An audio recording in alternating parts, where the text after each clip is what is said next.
Hello and welcome to CLEA'S World. I am Clea and today I would like to share with you more of the information I've received from the 25th dimension during my last QHHT Hypnosis session. I'll be reading from a transcript of the session, and when I refer to Lorrayne, I'm speaking to my practitioner who's asking me questions I prepared in advance of the session. And when I refer to me, I'm speaking to myself under hypnosis, which means the answers are coming from the 25th. Before I start reading, I would like to thank you as always for subscribing, liking, and commenting. It really does make a difference for me, and I really appreciate it. All right, I'm going to start reading now. Lorrayne, what will our brothers and sisters who have gone with the aliens think of us when they find out that we moved to New Earth? Will they not wonder why they didn't go with us? Will they think we are different from them, even though we were here together? For example, what will and she's referring to my mother, so Clea's mother, because this is a question that I prepared. What will my mother and brother think, knowing that we are family, but all of a sudden I look sparkly and I can do all kinds of mind-boggling magic that they cannot do? Me. So our brothers and sisters who have gone with the aliens have simply, as you all know, simply made a different choice from us. So truly, there is no difference between us and them. And this is from our perspective, meaning from the 25th perspective. We are all one. We are aware of this. However, they will want, or many of them, or we should say most of them really, they will want to maintain the game the way they've always played it, and also the way that it is played by the aliens that are hosting them. Because again, it's a matter of alignment. So they're aligned with these beliefs, and they would have aligned with the beliefs of the people that are hosting them in order to make everything go smoothly. I mean, that's how it is. You don't want to be in a place where you feel like nobody understands you and all of that. Now, for example, Clea is thinking of her mother and brother. They are very 3D from a 3D perspective. So they didn't know about aliens. They didn't know about any of that, but they would have been open to seeing them. They wouldn't have said, oh, this cannot exist. They just were never really focused on that. So there is what we're trying to say. There is a spectrum of people and beliefs that would have aligned and would have gone with the aliens. So where does this come in? Like everything else, if their higher self is ready, because we already said many people will come to New Earth in the future, even some of our brothers and sisters, might take them 75 to 100 years to go through this evolution that allows them, one, to experience what they wanted to experience, which is like with the aliens. And then come to an understanding that, oh yeah, I can be just like them, right? I am like them. I don't need to have food. I don't need to have all these things. Some of our brothers and sisters, we said there's going to be another 3.5 million essences that decide to, without passing away. We're not talking about after they pass away. Another 3.5 million of our own brothers and sisters from this planet that come to New Earth eventually. And actually, it just so happens, Clea's mother is one of those people. She will have the opportunity, meaning that she will be able to, if she wants to, even though she might decide not to, and that's perfectly okay. She's a free essence. Her brother, for example, will not come to New Earth. Now, what is the difference? So many will be open to say, oh, look, it was just a choice, because we will spread disinformation. This information is being spread right now, so it will be picked up. It can be downloaded. There is no difference, and this will be known. At the same time, many people will reject this. Just like here, we reject things as in we don't want things that don't match our alignment to come into our field. And we reject them all the time. We choose, we pick and choose, if you want to think of it that way. We don't do the same exact thing. So when Clea goes to visit her mother and brother, they will, including her mom, especially initially, they will believe there was always something different about her. She must have been different. Who knows what they will tell themselves? What we're trying to say is that even if it's someone just like you, they will tell themselves you're not just like them. They will tell themselves, oh, she must have been different. You see how easy it is to create the separation, this idea that I'm better than you, or you're better than me, or you're different from me. We do it here all the time. It's not something that we have to learn how to do. Our brothers and sisters who have gone with the aliens are perfectly good at doing it, just like we are here. How many times have you seen in movies or even in a group of people that are already different from the masses, there is one that's special. So Clea is actually thinking, reminding her of this movie. It's called Divergent, in which she was actually thinking of this a few days ago, where there is a group of kids who have particular gifts. They're different. And even within this group of kids where they're all different, they're all fighting the system. Supposedly, it's a matter of they're saying that they're all different in terms of blood purity or something along those lines. And there's only one who's 100% pure. So she's more special than the other special kids. They were laughing here because we are funny.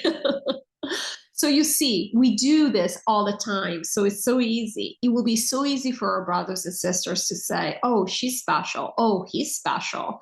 So you see, to tie back to what we were discussing previously in the session, the rest of the multiverse, when they pay attention to what we have done, they're seeing the exact opposite, which they're saying, well, these people are not very special. What's up?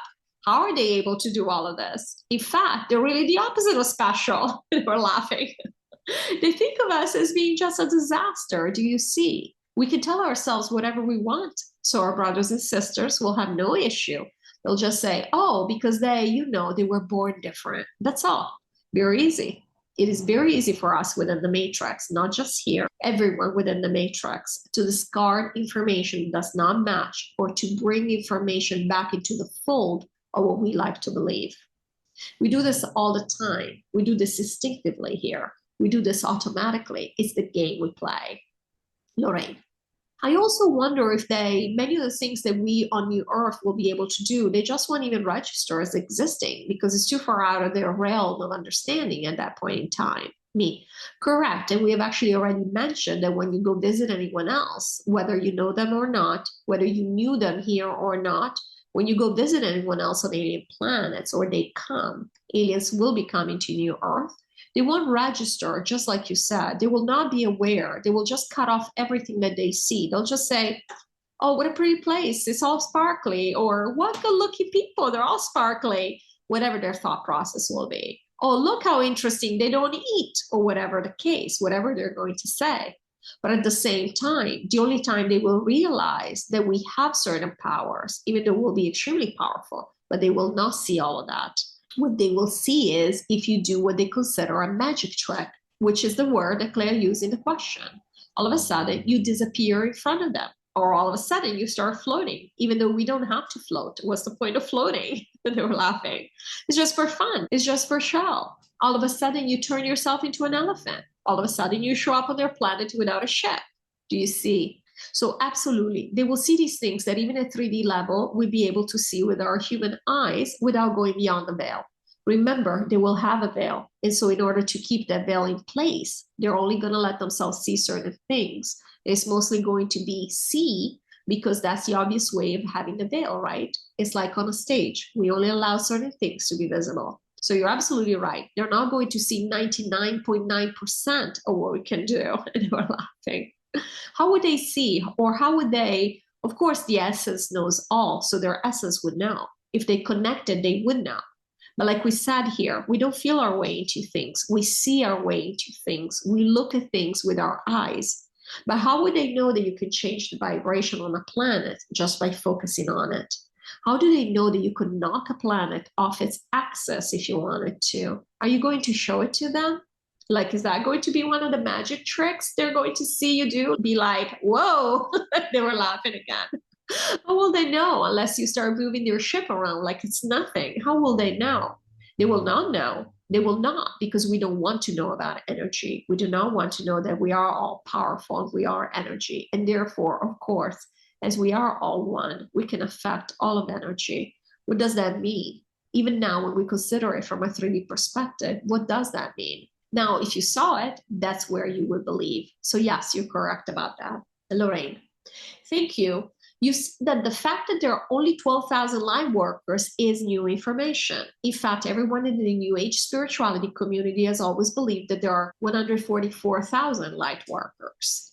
Do other planets also believe that there are 144,000 light workers, even though you said that Claire, for example, is split into 5 and 7 people in the quote-unquote past?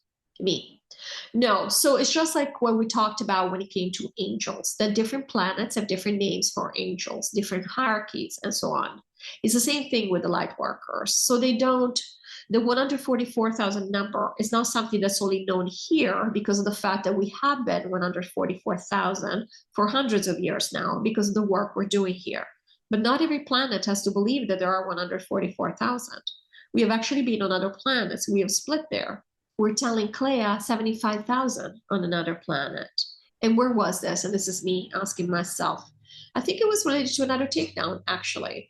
And so basically, whatever planets are in that sphere where that would have happened, that's, you create this lore around it. In our case, we talk about it could be scriptures, and we're not necessarily referring to the Bible. We're saying it could be stories, scripted stories. It could be traditions. It could be something that's been passed down through the generations, just like we do here with the 144,000 number. On other planets, they may have carried down the concept of, again, 75,000 or, whatever that looks like. So no, it doesn't have to be. It's not 144,000 across the multiverse, but a lot of planets do know about the 144,000 because, again, we have been in this particular formation, if you want to think of it that way, almost like a sports team, and they were laughing for a while now. And of course, it's the blink of an eye, but long enough for people to hear about it. And of course, a lot of the aliens that have helped with this would have heard this as well, even though there are planets that are helping us where they don't believe it's 144,000. And they might think, oh, that's what they think because they don't know any better, right?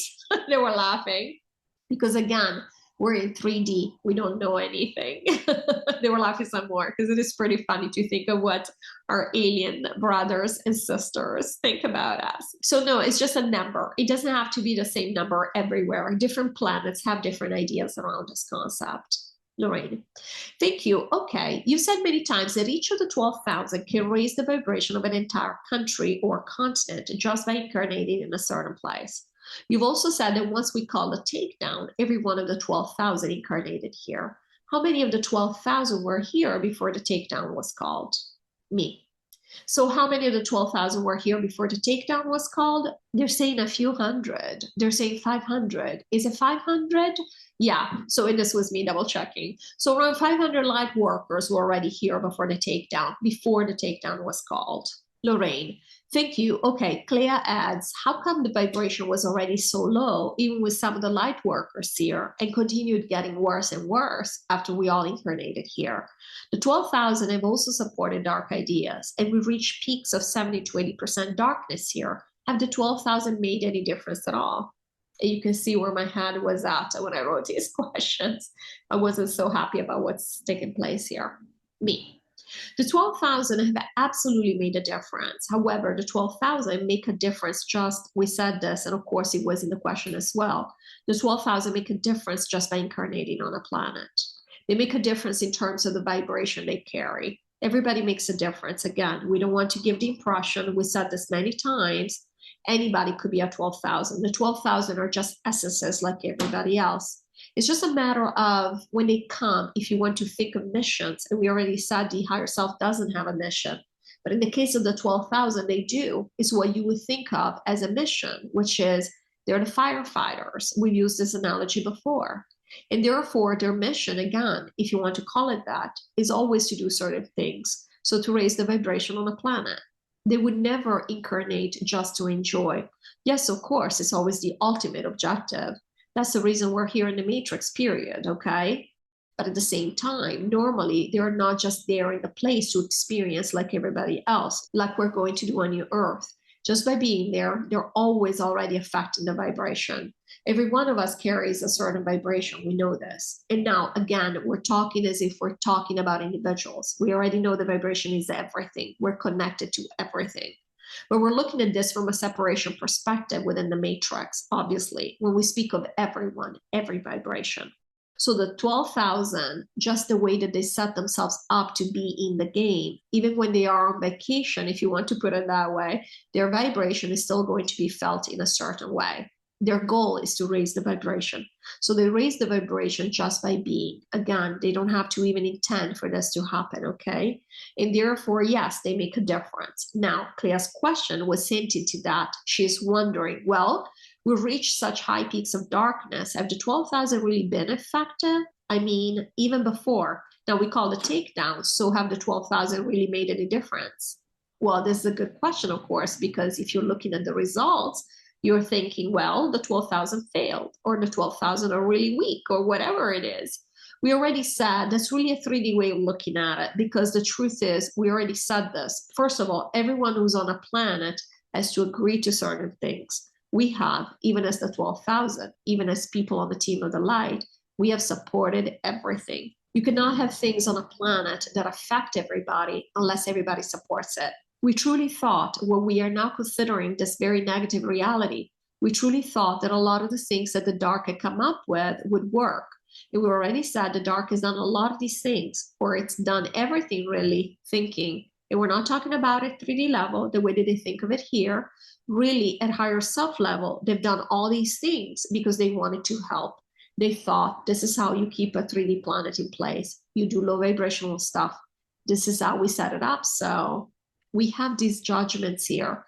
What we're doing is we're really confounding things, because we are kind of commingling certain views from 3D with certain views at a higher self level. So when we talk about the 12,000, we're talking about a higher self level, but then we judge things, what we see with our 3D eyes, and say, well, this is very bad, because we like to believe in good and evil here. This is evil. So were the 12,000 useless? See, so now we're talking about a 3D concept, and we're saying the 12,000 at higher self level, what were they doing? We already said we do care about these games. The 12,000 wanted to rebalance. This is why we came up with resets. It was not a great idea in hindsight, but this is why we wanted to rebalance. This is our job. This is what we do. We're supposed to keep these games in balance. So in that sense, if you want to look at it from a 3D perspective, we failed. But did we fail? They were laughing here. We already said at the higher self level, we were still enjoying, we're still playing. We still thought, yeah, this is a good idea. It's a good idea to do these things. Now, doesn't mean each one of us down to the last just went along with it, but we showed a dream to Clea that we actually discussed in our last session, where Clea dreamed of herself and her brother. They were being kicked out and were not being allowed to play in the board game. If you recall, there were a bunch of tables. There was a Monopoly competition going on, and this guy, Solly, we don't even know who Solly is. He looked like, he said he was, I cannot say this name, but let's just say that his first name is Anthony and his last name is Fraudschi.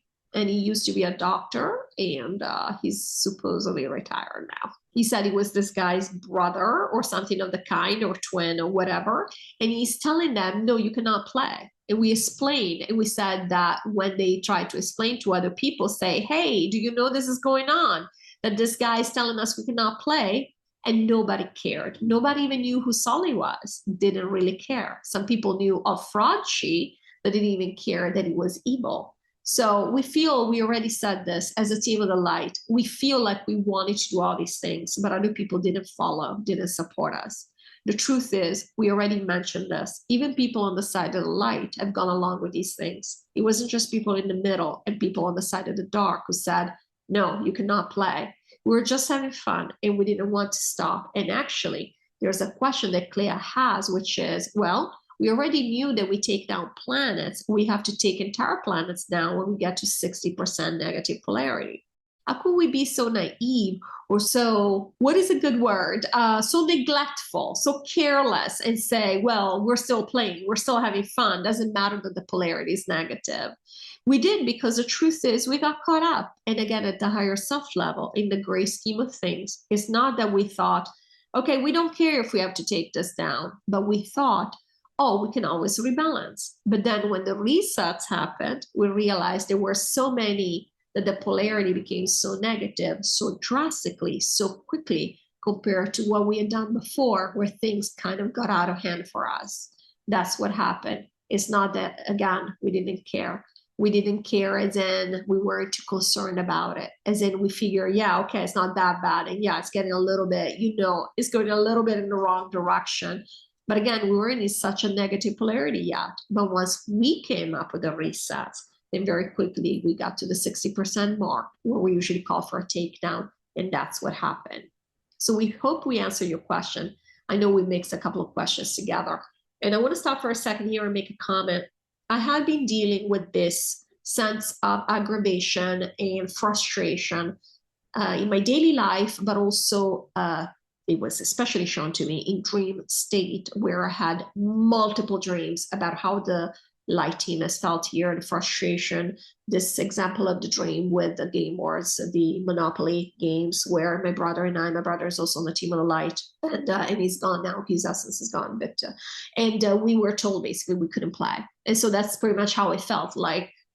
We're telling people, hey, this is happening, this is unfair, and nobody cares. Everybody's just taken and distracted with the games, etc. And then we get to this point. I have felt, again, very aggravated. And finally, this particular explanation finally hit the mark for me, because I always operated under the assumption, the judgment, completely judgmental. I understand, I always knew this, that it was something that I was judging from a 3D perspective, because the 25th has told us many times that herself doesn't feel this way. But I always judged this situation in the following manner. I thought, I told you, you didn't listen, and now we both have to suffer. And of course, I'm minimizing here.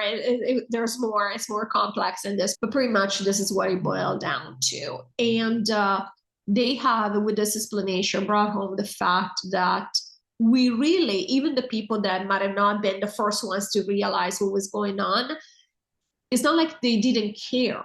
So it wasn't that, oh, look at me, I was so provident and you didn't listen, so this is your fault.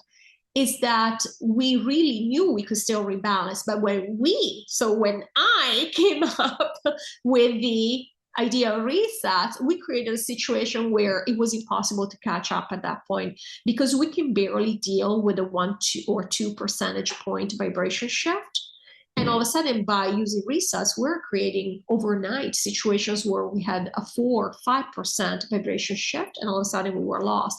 So truly, and again, what brought home the point here is that we on the team of the light came up with the resets. In fact, we light workers came up with the resets. So very much me, as in, of course, we are all one. There's nothing special about me, Clea, per se, but in the case of how my judgment was happening, I'm like, actually, I was the one that caused all of this by doing the resets, by coming up with this brilliant idea of the resets. And all of a sudden, this made me realize, because of course, even at 3D level, I know I would have never wanted this result, is that we truly made a mistake. We really didn't know what we were doing. And this is when I realized it wasn't a mistake of the other people who weren't listening to my extreme wisdom. And we could have avoided this if they just listened to me. It truly was my mistake. And again, my mistake as the 12,000, as the team of the light and all of that. And this brought home the point, because nobody really wanted this. And even the fact when they say that dark was truly trying to help, they really have never done anything, because they are just evil, which is how we like to judge them here. Now at 3D level, that's showed up very, very differently. And I apologize for the noise in the background. They are remodeling the unit next door. So every once in a while, I guess a bit loud. All right, I'm gonna move on here.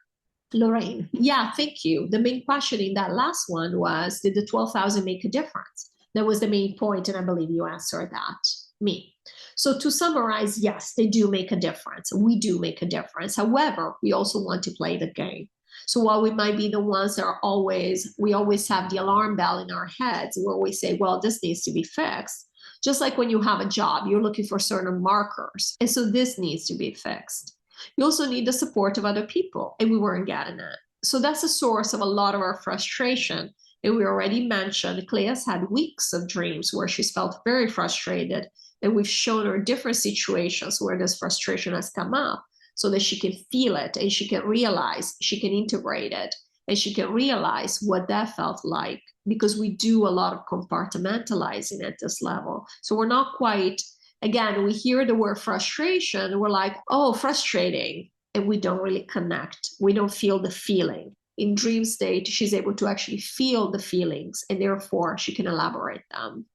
So thank you so much for watching this video. I look forward to seeing you in the next one. And I do hope that this video brought some comfort in case you have been figuring out how we got to this point and dealing with the frustration of knowing that we could have avoided all of this. And yes, of course, we could have, but again, we're here to play. So we never know what's going to come up in these games. I guess this is what makes them generally entertaining for us, obviously, with exceptions, like in this last case. But we are soon moving on, so it's what it is. All right, thanks again. Take care.